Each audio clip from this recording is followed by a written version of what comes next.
nice to see many new faces as well as many familiar faces here in the room, and I know we have many, many more joining us online for what will be, you've chosen well. We're going to have a lot of fun here over the course of the next hour or so with this very special event, which punctuates, I should also mention, our 35th year as an organization. We're ending with a true flourish, not just because we're getting close to the end of the year, but we bring to you today two of the Navy's most prominent leaders with a combined they may object to me saying this out loud, 7 decades of naval experience between them.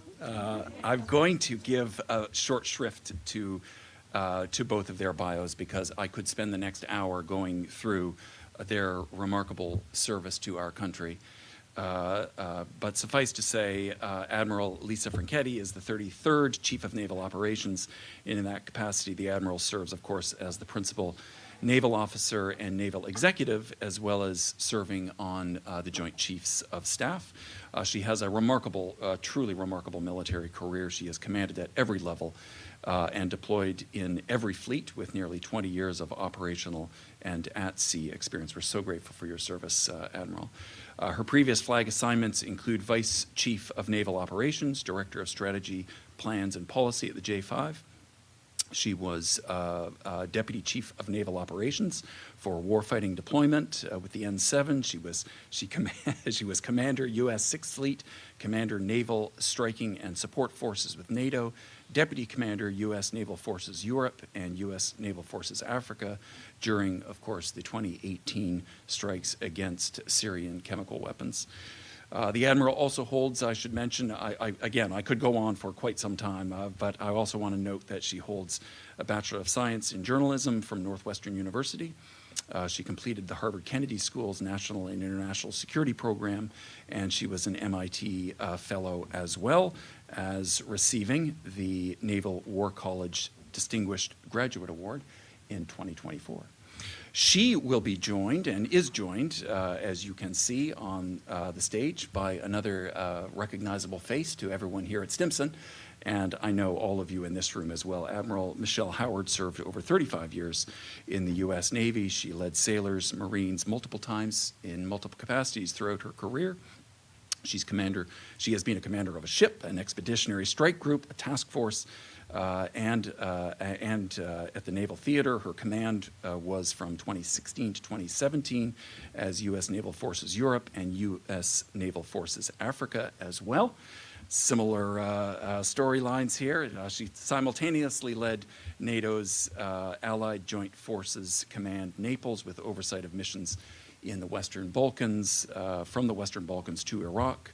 I would also note that Admiral Howard is a Desert Storm and Operation Iraqi Freedom veteran as well. I would also note that in 1999, Admiral Howard became the first African-American woman to command a ship in the U.S. Navy. 2014, she was the first woman to become a 4-star admiral in the U.S. Navy and the first woman to be appointed to the position of Vice Chief of Naval Operations. In spite, of course, of that remarkable military career, her most proud accomplishment is serving on the board, I'm sure, of the Stimson Center, which she has done for many years now, and we are very, very proud of our association with Admiral Howard. So here is the order of battle here over the next hour, ladies and gentlemen. With her NAV plan, Admiral Franchetti has put the U.S. Navy on deadline. By 2027, the CNO calls for readiness across the force to meet crisis or conflict, including the possibility of war with the People's Republic of China. Managed by Admiral Howard over the course of the next hour, Admiral Franchetti will unpack some of the most critical components of the NAV plan for success of that NAV plan. So some final housekeeping items before I turn the dais over to you, Admiral Howard. This event is being recorded, and as well as live streamed. It will be available afterwards on the Stimson website at stimson.org/events. We are reserving some time at the end of the discussion between these two admirals, so I would encourage you to submit your questions. For those of you online, you can go to stimson.org/questions. For those of you in the room, before you sat on the chair, and you may be sitting on it right now, there is a small card that contains a QR code that you can scan and submit your question online, and we hope to get through as many of those as possible. Admiral Howard has been trained on the technology and is confident that she can not only... Because the batteries don't die. With that, it is my great pleasure to hand things off and welcome the 33rd Chief of Naval Operations, Admiral Lisa Franchetti. Admiral Howard, the con is yours. Thank you, Brian. CNO, it's always a pleasure to see you, and it's been too long, shipmate. So thank you for giving us some of your valuable time today. So I want to jump right into it, if that's okay, ma'am. That sounds good, and great to see you, and thank you very much for the opportunity. Yeah. Okay, so Brian talked about the Chief of Naval Operations navigation plan, and a navigation plan is what gets you from point A to point B, but this one's for the entire U.S. Navy. Any good strategy, you got to know where the starting point is. Can you tell us about this fix of where the Navy is and a little bit about where you're going to? Sure. I'd love to, and I love being able to talk about a navigation plan because it really is part and parcel to everything that we've done throughout all of our careers. And I think when I came into the office as a CNO, I needed to do a couple things. One is I needed to basically create a set of priorities and a unifying vision for our Navy, who we are, what we do, where we're going. And so I put out in January, America's Warfighting Navy. And it was really to do a couple of things. Set that vision forth so everybody could kind of see themselves in the Navy, that we're focused on warfighting, that that's my priority, and that we're focused on our warfighters who do that warfighting, and then we're focused on the foundation that supports them. And I think that was really the genesis of how we created this vision, along with our fleets, of how we were going to connect the fleets to the Pentagon to really understand where we needed to go as a Navy. So that was step one. Then step two was the visiting. I had a great opportunity to go out and visit with all of our fleets.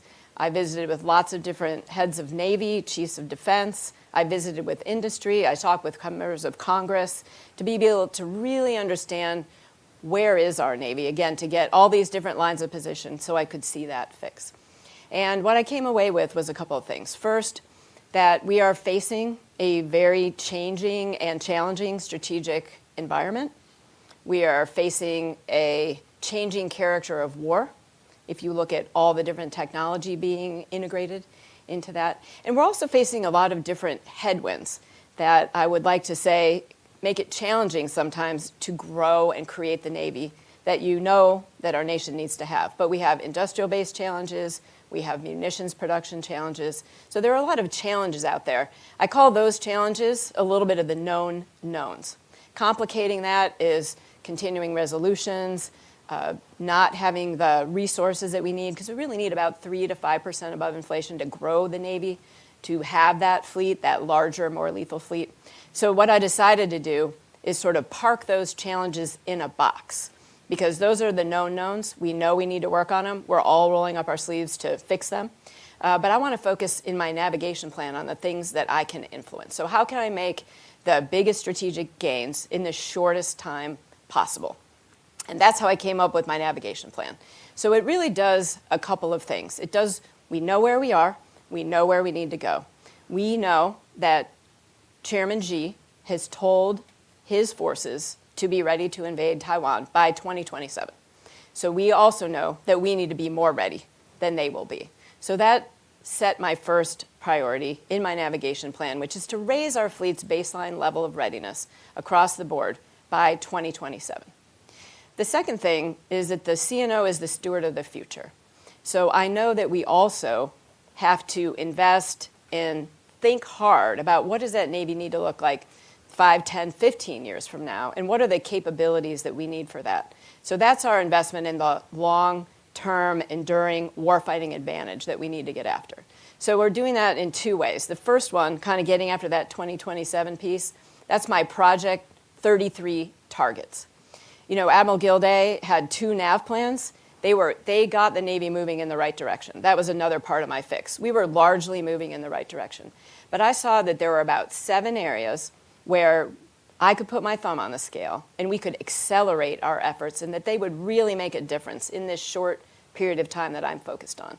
Those are things like raising our ability to have 80% of our forces combat surge ready. So getting them in and out of maintenance time, making them on time, making them ready to go. So when we need them, we could call on them.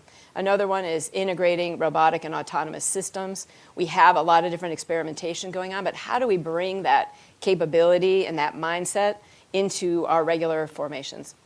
So there are other ones in there. The other one I always like to talk about is investing in our people and high-end quality training, investing in our Maritime Operations Centers so we can command that broader fleet fight that we know we're going to need to do in the future. So getting after those Project 33 targets, that's one way that we're going to do that. The second way is to get after those long-term advantages. So we have a thing called the Navigation Plan Implementation Framework, and there was 5 capabilities that we need and 4 enabling capabilities. So I asked the team to really focus on those capabilities, things like long-range fires, protection, logistics, again, live virtual to constructive training, to be able to get after those enduring capabilities. Because when I took a look around the fleet and watched the changing character of war, you can see that we are going to fight in a system of system way. It's really a joint warfighting ecosystem that we are going to have capabilities that we deliver through the Navy that enable other services to use their capabilities. And it's this ecosystem of interdependent capabilities that we need to be able to contribute to. So that's what I charge the team to do. I think the most important thing, and people ask about, is the NAV plan going to stick? How is this going to be different? I think the one thing is it has a date. So we are all focused on getting after these capabilities by 2027. In the long-term enduring advantage piece, 2027 is not a cliff. It's a waypoint on the way to being more ready every single day. So 2027, 2032, 2045, we are moving out with these key capabilities we know that we're going to need. The other thing is that in each one of these areas, there's a single accountable individual that I'm going to hold myself accountable to, but they're going to be held accountable to getting after their targets as well. And we're using metrics and data to understand where are we in getting after them. On plan, off plan, need to put more resources into it, what do we need to do? So that's a little bit about the navigation plan. I'm very excited about it. The other piece that I think will make it stick and lasting is that it really was a collaboration with the fleets, with all of the 4-star fleet commanders. We are all in it. We've all got our sleeves rolled up, and we're ready to get after it and get stuff done, I'd like to say. Well, getting stuff done is definitely the Navy's way. So I want to talk just a little bit about that and this part of the NAV plan where you talked about the Navy as an enabler to other combat forces. And I think it's not been lost on me in retirement that the average U.S. citizen of the maritime domain, or thinking of the maritime domain as a warfighting domain, it's just not there. We are very comfortable with thinking of soldiers and Marines and camouflage. Can you talk a little bit about the maritime domain, why it's important to the average American citizen, what the Navy's role, traditional role has been, and then I think talk a little bit about the Red Sea ops that are going on and how that impacts everybody in the room. Sure. Well, the United States, as you well know, but I think people know, we're a maritime nation. We always have been. We always will be. Our prosperity, our security really depends on the sea. When you look at the globe, about 70% of the globe is covered by water. About 80% of people live within about 200 kilometers of a coastline. About 90% of global trade goes by the sea. And, something people don't often think about, but, about 95% of our underwater cable telecommunications go through underwater cables, and about 10 or 11 trillion dollars a day of financial transactions also goes through those cables. So the maritime is really important in ways that people may not always think about and take it a little bit for granted. And so, the Navy's traditional role is to basically guarantee the freedom of the seas. We want to ensure that we can fly, sail, operate wherever international law allows, but more importantly, that we allow those sea lines of communication that are so vital to our own economy, $5.4 trillion dollars, I think it's 54 million trillion jobs. I mean, there are so many things that rely on the sea. It's really important for us. I think if you want to talk about what does the Navy do at sea, it can be hard to describe that. When I talk about this joint warfighting ecosystem, it can be a little bit challenging. So let me try an example on that. So just say that you have a destroyer that's operating in the ocean somewhere, and it has to launch a missile after a target that's on land somewhere, but it doesn't have its own sensors to know where that is. But it can get that information from an overhead, a Space Force asset, and that can be refined by a Marine Corps or Army or Special Forces or Allied sensor that's a little bit closer. And then that's how it can get the targeting information. Well, maybe it needs to have a little bit of deception in there so it could get it from another service, it could get it from an ally and partner, it could get it from cyber, and then it gets the order to launch the missile, it launches the missile. So it's this big ecosystem that creates these integrated layered effects that we need to be able to do. So it's not like in World War II where you see the two ships and they're lined up next against each other. It's really this broader ecosystem, which is all part of a great big information environment where we can have that assured communications across all these different forces. And then we have our maritime operations centers that can synchronize the effects in time and space. I think when you think about all the interruptions that we've had in the global commerce space, recently, do you remember when the Ever Given got stuck in the Suez Canal and really slowed down all the traffic there? Whoever thought that would have an impact on global commerce, and it did. Now, if you look at everything going on in the Red Sea, where we have been working alongside allies and partners to stand up for that international order, to get the commerce going through the Strait of the Bab el-Mandeb, through the Suez Canal, and on its journey, we've been there doing that. And I think, you see that like-minded nations with shared values are there trying to support those efforts to make sure that commerce continues to flow. So that's a little bit about what the Navy is doing every single day. I would also say if you look in other theaters, where we operate, the Navy that you can't see, our ballistic missile submarine force, they are certainly always operating all around the world as our most survivable strategic deterrent.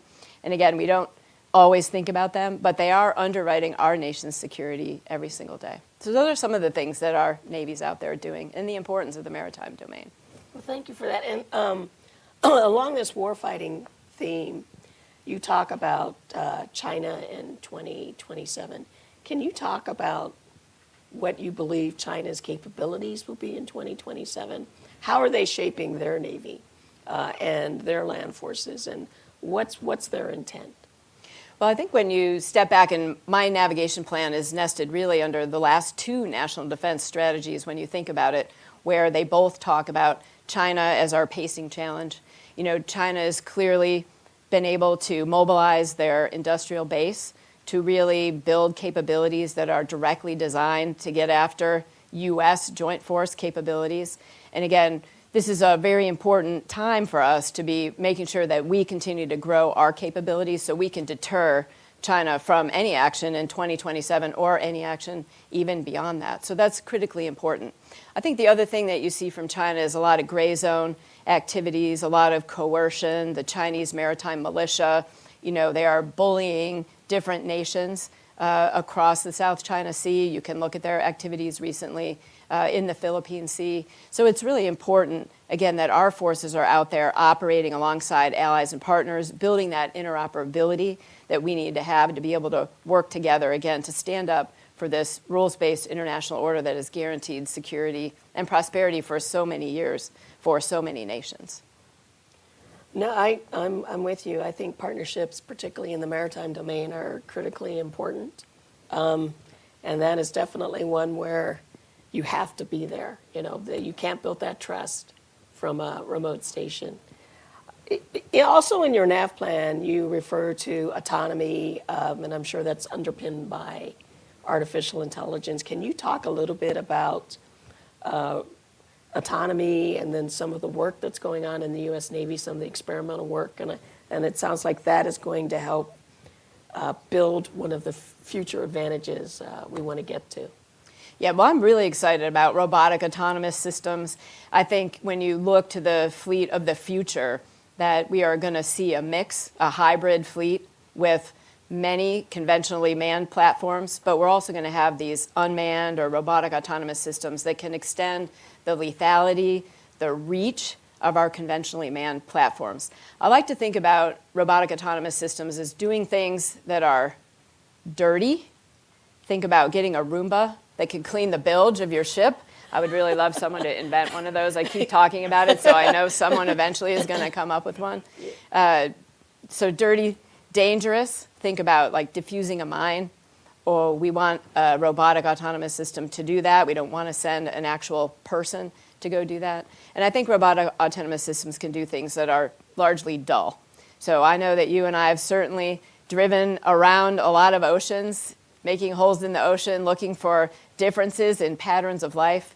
But if we can get autonomous platforms to do that, they can really detect those changes in a pattern of life, and then we can send a manned platform there to go and look at it. So, you know, what I've been seeing in our Navy, and this is probably why I'm so excited about this aspect of it, is we've been doing a lot of great experimentation all across the Navy. We stood up Task Force 59 in 5th Fleet. That was really where we brought together lots of different competitors and companies to be able to look at what are all these different technologies are out there, how can allies and partners also use them, and how do we knit them together in a mesh network to help create a common operational picture so we can have great maritime domain awareness across a large expanse of the ocean without having a lot of manned platforms to do it.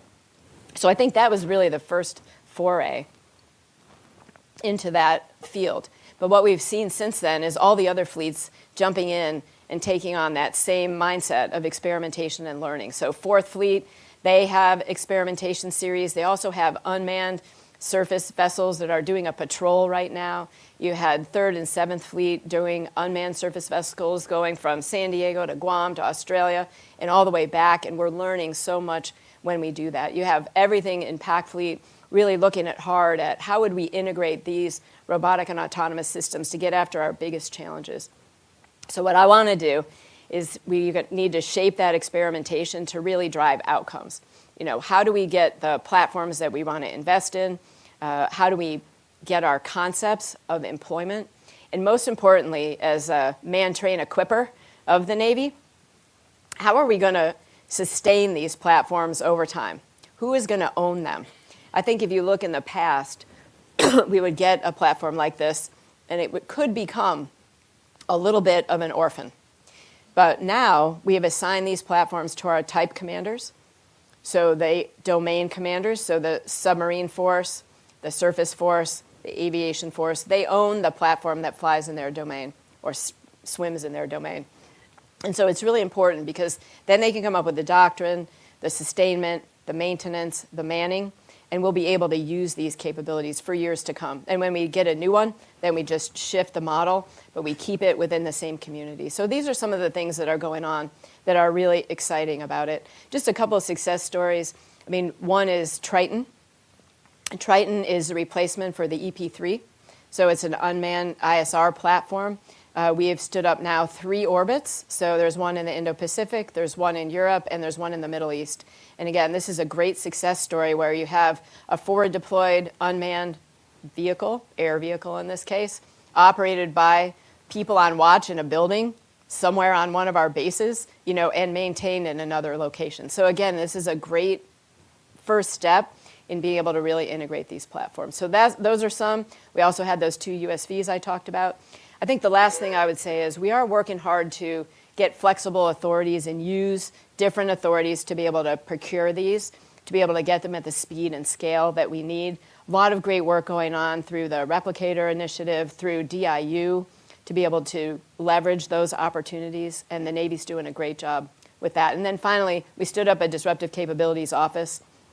Their job is to go out and talk with the innovation base out there and say, these are some of the challenges we're having. What do you have that could solve that problem? Let's get it in there and start experimenting with it. Because what we found is once you get these things into the hands of the warfighters, we can really accelerate our learning and get this technology out there much more quickly. I think we all need a disruptive organization in our lives. That sounds awesome. So key to all of this is you talked about there's still at the end, the remote operator, the person, or even if the autonomy work takes over the scout work and the location identification, it's still going to be human beings that go in. We all have heard that the services are having, last few years, challenges recruiting. Are you seeing a sort of, with the Gen Zers and below, generational shift in terms of wanting to serve? What are the recruiting challenges for the Navy right now, and how are you tackling those? Well, I have to say that recruiting was a great news story for the Navy in 2024, so I do want to celebrate that a little bit. In 2023, we missed our recruiting goal by about 7,400 people. And this year, we actually exceeded our recruiting goal, and we had actually raised our recruiting goal. So we recruited over 40,600 brand new sailors this year. So, we did that by really taking a step back and looking at the recruiting enterprise and making some changes to that to be able to get rid of the sea blindness that you talked a little bit about and make sure that we really had fully manned all our recruiting stations, that we're fully leveraging fleet weeks to be able to introduce the American people to their Navy who may not really know a lot about their Navy. But we also looked at recruiting as an enterprise. And this is taking something that we learned from the aviation community when they worked hard to get their strike fighter readiness from 50% to 80% over the last couple of years. And they've been able to maintain that for about 6 years now. But that was an enterprise approach, and it was a problem-solving approach. So we put a 2-star in charge of recruiting. They took a step back, and they looked at, we have 26 individual recruiting enterprises. Let's break that down, put it into one enterprise, have a recruiting operations center, and be able to look at the root causes and the drivers of what are the challenges in recruiting. And once they identified it, the key one was throughput per recruiter. So if you could speed up the recruiter and the recruiter could get more production, you would get more recruits. It seems like a no-brainer, but giving the recruiter the tools to be able to do that, instead of having a monthly goal, having an annual goal so they don't hold recruits to wait for the next month. Those are some of the things that we change in our processes to be able to do that. I think some of the other things that we worked on, hard was to be able to make sure that we had lots of opportunity for people to have new ratings. We created a robotics rating. That made people very excited, a lot of attraction to the Navy for that, and at least getting them in the door, they could learn about the 150 other specialties, that we have. So that's been a big benefit for us. And we also took a page from the Army. So they started a future soldier. We have a future sailor prep course for physical fitness and for academics. And the academic one, where everyone qualifies for a rate who enlists in the Navy, but by giving them this course, they could qualify for more ratings, more opportunities for them in the future. And then physical fitness is to help them get over that bar and make sure that they can maintain their physical fitness as we need them to do to be out here in the fleet. So again, really good opportunities in recruiting. And I have to say also retention. That's over 100% in all 3 enlisted pay bands. So I know that when you talk about Generation Z and you talk about if they have different motivations, I think right now they're motivated to stay in the Navy. And, we're recruiting a lot. We're getting them to stay in the Navy. I think they're really excited about our mission.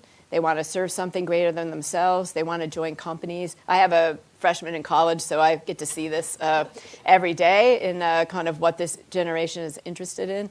And I think they really want to be part of a team. They want to understand the why behind what they're doing. And I was just down in Corey Station where we have all of our information warfare professionals. There's like 900 of them there. And it was really exciting to talk with them and see their enthusiasm for being in the Navy. So I think we're going to continue to meet folks and understanding, what are their interests? What does it look like to be a world-class employer of choice, and how do we get there? We stood up a cross-functional team in 2023 to look hard at some of our quality of service initiatives. So quality of life, quality of work, what are the expectations of our people, and how do we get after them? Even things like 24/7 gyms, access to parking, being able to cook your own food, having access to food 24/7 in a micro mart where you can just walk in and scan your card. I think some of those things may seem like small things, but they're actually big things in the life of a sailor. The other thing we focused on pretty hard is unaccompanied housing and making sure that people have an opportunity to separate their work life from their home life. and especially in shipyards. We want to make sure that they don't live on the berthing barge, that they're living in unaccompanied housing. We've made a lot of progress starting in Newport News shipyard, and we're going to scale those things out to other fleet concentration areas in the future. But those are big investments for me: gyms, food, unaccompanied housing, making sure that our sailors can have that life. We also did a Wi-Fi pilot. Says, you know, you can't do your life anymore without internet and a Wi-Fi. So we did a pilot in Hampton Roads to be able to give people free Wi-Fi, just like it's electricity, because you really need it to be able to do your job. You need to be able to do your training and your courses. So again, it's all about being that world-class employer of choice. No, those all sound like great initiatives, and clearly if you exceeded your recruiting goals, the right way to go. And I am fully understand. I think anybody who's ever run a business, having happy employees and the little things can make all the difference in the world. And and even I think some of the things you talked about, creating a robotics specialty and allowing someone to grow up in the Navy and achieve deep expertise in that. I think the challenge then will be that they don't get poached. Definitely. That's why we need to keep working on that quality of service. And again, because, the Navy has an amazing mission. We've been talking about it. You can think about the work in the Red Sea, 3 different carrier strike groups, 2 different ARGMUs have been there. A lot of folks are getting exposed to our warfighting mentality and the work that we're doing for our nation every day, and I think they want to be part of it. So I'm going to appeal to that and continue to help those people stay on the Navy team. All right, CNO. So we have, I think I'm going to shift to some questions from the audience. And, Here you go. So here's one from Ken Moriyasu. I apologize, Ken, if I mispronounced your name, from Nikkei Asia. Sounds like a journalist. There are 3 aircraft carriers in the Indo-Pacific region. Does the Navy consider the PRC and the Korean Peninsula the biggest threat to stability during a U.S. presidential transition? ? How are we working with allies and partners in the Indo-Pacific region now? Well, first of all, our Navy is a globally deployed force. We maintain a regular rotation of all our forces all around the world. I think that's actually what makes the Navy the most unique and the service that can provide the most options to our nation's decision makers every day. So our forces are on their regularly scheduled deployments. They are always operating in between all the different theaters, so they're not there for any specific reason. They're just on their normal deployment rotation. I think when you think about sort of the neat flexibility of our forces. Earlier this year, we moved aircraft carriers that were working in the Pacific into the Middle East, back into the Indo-Pacific. We've moved things from Europe into the Middle East and back to Europe. This is, again, the great flexibility and agility that the Navy provides, because through our training process, we train our forces to be able to operate anywhere, anytime that they're needed. And so they're all out there on deployment doing their jobs right now. I think when you talk about, how do we work with allies and partners really all around the world, but specifically into the Indo-Pacific, I'll just draw attention back to RIMPAC exercise earlier this year. That is one of the largest exercises in the entire world, with many Indo-Pacific nations, but also European nations coming in there. And this year it was an entire month long. So we had 3 weeks of regular training and building interoperability with lots of different task forces performing real missions that folks might have to do. And then we did 1 week of free play, because that's when people don't have a scripted activity. And again, that's where you really learn to work together. So that's just one example. But we do 7th Fleet and 3rd Fleet do lots of training, lots of exercises with our fleets all around the world. You see we have Malabar, Balikatan. I could go on with the many exercises that we have. And I think even recently, you can talk a little bit about the AUKUS partnership and the work we're doing there with Australia and the UK, both in the submarine aspect of it, but also in the integrating expanded warfighting capabilities through Pillar 2. Things like hypersonics, undersea lethality, quantum computing. There is a lot of good work, electronic warfare going in that. So I, like you said earlier, spent a lot of my career working with allies and partners. I firmly believe that we're stronger together, And every opportunity that we have to work with each other, build that interoperability, and really build that trust that you need is critically important. So we're doing that in the Pacific and really all around the world. But I think also, you just remind, I mean, it's not just the U.S. Navy that's mobile. All navies are mobile. I think I just read the Australians just took over the task force for the Red Sea, and they took it over from the Italians, right? Yes. So that our ability not just to operate together within a region, but be able to translate that into operations in other theaters makes us unique and strong. I think it's true because, there's no adversaries know any lines on a map, and that everything's connected by the global maritime commons. And so being able to operate with partners all over the world. When I talk with my European partners, the Italian carrier just left the Indo-Pacific, the French carrier Charles de Gaulle is on its way, and the British carrier is going later this next year. Again, everyone wants to be able to operate with partners all over the world because you never know when you're going to have the opportunity to work together or need to work together. And I think your point about the maritime forces, because we're all operating in the same environment, we all share the same basic procedures, you can really just have a little bit of a pickup game whenever you happen to meet someone on the open ocean, do a little bit of training and move on your separate ways. This next question is from Mary Boyes, Stimson board member. Yes. In early May 1942, the USS carrier Yorktown was severely damaged by the Japanese at the Battle of Coral Sea, closer to Australia than the U.S. Then, defying all estimates of time to repair, the carrier Yorktown was operational enough to fight at Midway near Hawaii at the end of May. Could we perform that timely repair today, and how does this relate to your 80% combat readiness P-33 target? Way to go, Mary. You got the P-33 right. I don't think I would have gotten that right. Well, thank you. Thank you for that question. I think I would say two things about that. The P-33 target is really about generating forces that can be ready. If you think back to 9/11, and we didn't know if our nation was under attack, and I was at Fleet Forces Command at the time, and the Admiral said, get everything underway. Anything that can get underway because we don't know what's happening and we don't know what we're going to need to be able to do. And so what I want to do is have a better understanding of what is the readiness of all our forces. And then if something like that were to happen and we needed to surge forces again, whether they're submarine, surface, aviation platforms, what is their readiness? How do we get it to 80%? And if we need to do some tailored training to get them out the door, then we can quickly do that and get them out the door. So that's what I'm focused on there.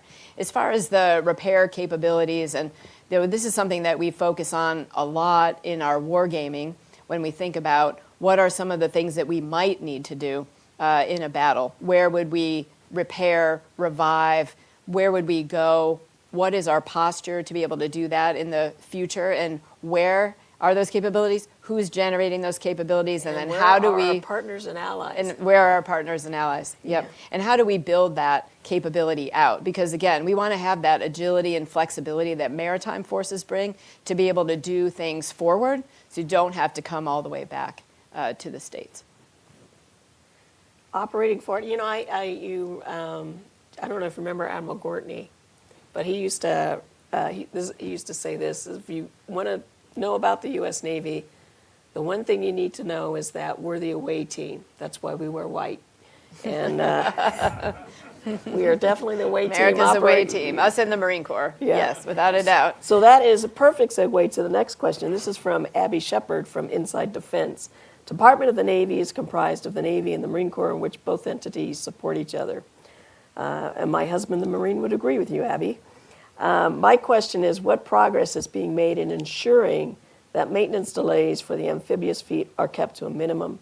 Can you talk to us about the relationship with the Marine Corps and RW operations? Sure. This has actually been one of my big focus areas since I was even the vice chief, when General Smith was the vice chief and I was the vice chief, and now he's the commandant and I'm the CNO. And we have a really strong commitment to each other. He calls it lock shields. I call it lock shields because it is a Navy Marine Corps team. And together we are the strongest team in the entire world. We can do anything. He always says Swiss Army knife. I think it's a Swiss Army knife. There are so many different capabilities that we have as a collective team. So it is really important that we work together and that we really can get our mission done whenever and wherever it needs to be done. As far as the specific question on working on the maintenance, this has been a big focus area for us really over the last year. And there's been a few initiatives in that area to basically do two things. One is really understand where are we in the maintenance of all the ships, and then also what are all the Marine Corps' training requirements. How can we work together through any maintenance challenges to make sure that we can still meet those Marine Corps training and certification requirements, along with the blue-green team that has to train and certify together. And we're very focused on that. I think if you just take the example of the Boxer. So Boxer had a rudder casualty, a rudder maintenance issue, and it needed to be fixed. It took a lot longer than we planned, and that was going to impact the Marines' ability to deploy. But together, we worked through it. We worked through how could the Marines still get their training and certification that they needed to do as the Boxer was still delayed in her deployment. We got the other two ships out there. They were on deployment, a part of her ARGMU. And then we were able, once the Boxer got underway, to get her trained, certified quickly, get her over there, and have the deployment even extended beyond the original plan so we could continue to provide more options to our nation's leaders. In fact, she was able to render humanitarian and disaster relief after a typhoon in the Philippines. So she was there when she needed to be. So we're committed, lock shields in everything we do. We just made a contract we just put funding in to buy more amphibious ships, new ones. So the Marine Corps is very excited about that. I'm very excited about that too, again, because this is capability that we need all around the world every single day. So USS Boxer to me, so when you talk about, the ability to roll to different missions, I fought pirates from USS Boxer. That was the Boxer was for the Maersk Alabama rescue. Boxer was our flagship. Yeah. So, yeah. Well, when you talk about ships that are not just in the Indo-Pacific there, but the Wasp is also on her way home from deployment. Again, another amazing deployment. Got out there, did Baltic operations up there with lots of different allies and partners up in the high north, a critical area again for us to be able to operate. And then she zipped over into the Eastern Mediterranean to be able to de-escalate any type of conflict over in that area and also be prepared to respond to anything that could potentially happen from a non-combatant evacuation operation perspective, but also participate in another Neptune strike exercise there. So again, a lot of flexibility for our nation in the Navy and the Navy Marine Corps team. Next question. So I have Bob Vince, Captain, U.S. Navy, retired. Thank you, Bob, for picking the right service. So, and this is interesting, because you just talked about the high north and having done Baltic ops. Comms are a challenge. That's a great environment to practice in because of comm challenges. His question is, China had a battle plan, battle space dominance plan for electromagnetic spectrum warfare, for example, jamming and more. And for those of you who want to know more, the Center for Naval Analysis about 2018 had some great testimony to Congress in this specific area, space and China. The question is, if our Navy on a path to be ready to operate in China's near abroad in a highly jammed environment? How does this Maritime Operations Center fit into this? Yeah, well, definitely. And I think if you think about the changing character of war and what this warfighting system of systems looks like, part of being able to operate in a widely distributed manner is that you need to have different communications paths to be able to command and control your forces, pass information back and forth. And that's a big focus. If you look at our 5+4 and all of the things that we're trying to achieve for the long-term warfighting advantage, this is definitely one of our key focus areas. So yes, I think the question is, are we going to be prepared? Yes, we're going to be prepared. And I think this is also something that's very well integrated into all of our training and certification exercises. We know that we'll need to operate in a communications denied environment, and that's something that we train to regularly, as does the rest of our joint force, and we work on that with our allies and partners as well. Hang on, ma'am.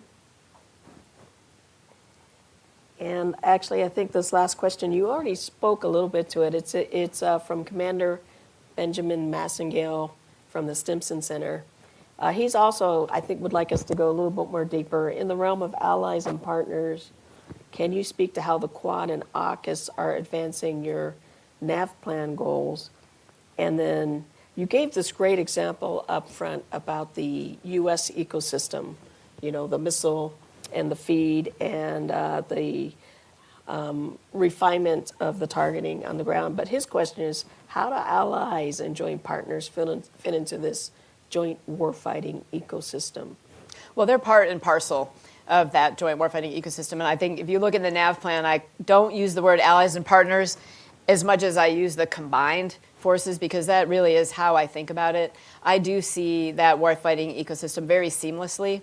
And as our French counterparts talk about, we need to be able to plug and play no matter where we go. And our British counterparts talk about being interchangeable, not just interoperable. And I think that extends to all of our partnerships, whether it's in the Indo-Pacific, whether it's in the Middle East, whether it's in the Atlantic or the High North, because as you see these navies, they're all operating together all around the world. And it's a seamless global commons.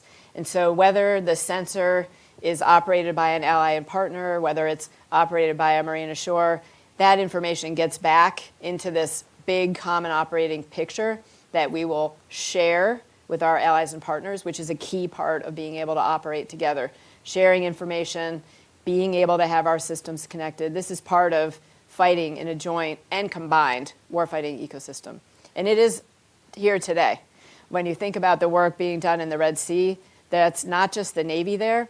All the amazing work that O'Kane and Stockdale did, over this past weekend, with the ships that they escorted, our U.S. flag merchant ships. This is all part of a joint ecosystem that's there, that's enabled by all of our services, enabled by allies and partners. And again, that's today, but it's going to be more important in the future.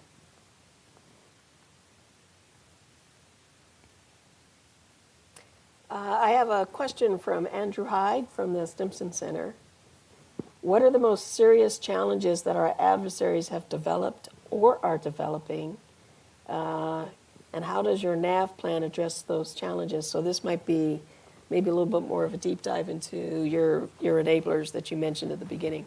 Yeah, I think that's, when you think about all the different capabilities that are really in the 5+4, those are the things that we know we're going to need to be able to do. We know we're going to be able to have long-range fires, right? That's how we shoot. We know we're going to need to have counter C5 ISR&T. That's going to be how we maneuver. We know we're going to need to have terminal defense against adversaries. That's how we protect the force. We know we're going to need to be able to sustain the force, potentially over long distances. That's our contested logistics battle plan. So those are the areas that we're really focused on, because I think we're pretty eyes wide open about the capabilities that our adversaries are delivering, but we're also eyes wide open about the capabilities we need to have to not only defeat those capabilities, but actually prevail. Because again, that's our job. Our job is to win decisively in combat, and that's what I'm focused on every day. I think that is a good way to end the conversation. So one last question from your former shipmate. So everyone has a slogan, and so if I got this one wrong, correct me. We have a way of motivating our people. I've been reading about get real, get better. So CNO, if I'm an average sailor, what does get real, get better mean to me, and what does it mean, I think, to all of our, military partners? Yeah, thank you for that question. And, get real, get better, it might sound like a slogan, but there's a lot under that. And what I would say is that get real, get better is really, it's a change in our mindset in the Navy. If I was explaining it to a sailor, that's what I would say. So it's all about embracing the red, so self-assessing, kind of really understanding what's going on, and being okay if something isn't perfect. You may remember from days when you were a strike group commander, you would have a ship that would report, everything is green, everything is working, and you would be like, You knew that something wasn't working. We want to have a climate where people are okay with reporting that this isn't working, I need help here, I have this shared challenge. Is anyone else having this challenge? Can we work on it together? So self-assessing. Then we want to self-correct. So this is a problem-solving mindset where we have tools that we can use to really get after the root cause. What are the drivers of the problem? How do we actually solve something and not just put a Band-Aid on it? Then it's the self-assess, self-correct, and then always learning. We got to go back and check. Did that solve the problem? If it didn't solve the problem, we got to go back and check again. So it really is more than a slogan. It really is a deep cultural change for the Navy. And what I've tasked our leaders to do all across the Navy is to create an environment where younger sailors and their subordinates can come up with to them with challenges and help get solutions. And then share those solutions across. Because a lot of times one ship might solve one thing, but they don't want to share that with anybody else because it might make them look bad. So we want that shared knowledge all across our Navy because that way we're going to learn faster. And in the end, what's that all about? It's about delivering warfighting advantage. It's about lethality. If you think about why we started Get Real, Get Better, we had a series of mishaps. We had several collisions. We had the bottom of Shard Fire. We had Red Hill. We realized that there was different performance. We were not all performing at the same level. And there was a lot of variance. So we needed to raise everybody up to the same standard, not subtract ourselves from the equation, and make sure that our forces are ready to go. And we know they're ready to go, and we work together to make them ready to go at the same standard. We can have that expectation. So that's what Get Real, Get Better, a little bit of the underpinning of that. A couple quick success stories. You know, if you think about the aviation model, just the strike fighters, where, you know, in 2018, Secretary Mattis challenged them to go from 50% readiness to 80% readiness. They didn't do that our normal way, which is throwing more money and people at the problem. They did it by unpacking the challenge. They really got down to the root cause and started working on that, and then they've been able to maintain that at 60% or 80% ever since, so 6 years. I think when you look at recruiting, I already talked about that a little bit, that recruiting operations center. But another one, when I came in as a vice chief, we were having a lot of challenges paying our people on time. And it was one of the only things I heard about when I would go out on all hands calls. So using the same process, a perform to plan process, they were able to identify the root causes of those problems, and they set the standard. And now we're at 99.8% pay accuracy on time, and any pay challenge gets resolved in 3 days. I haven't heard about a pay problem in over a year because we solved the problem. So that's all about Get Real, Get Better. So it's a cultural change. It's probably going to take 5 to 10 years to really inculcate this culture into our DNA. But I know in the end, it's going to make us more lethal and more ready. So I'm excited about it. So if you wanted to call it a slogan or a bumper sticker, I'll create one for you. No, I'll send put it one on out my to you. Volvo. No, well, thank you. I think you've convinced me. We all need to get real and get better. And we'll all Definitely. have better organizations for it. Well, thank you for your time, CNO. Thank you. Everyone, we're going to depart now. If you just give us a few minutes and allow the CNO an opportunity. All right. Thank you. Thank you very much. Yeah, that was thanks. awesome. Yeah, really great to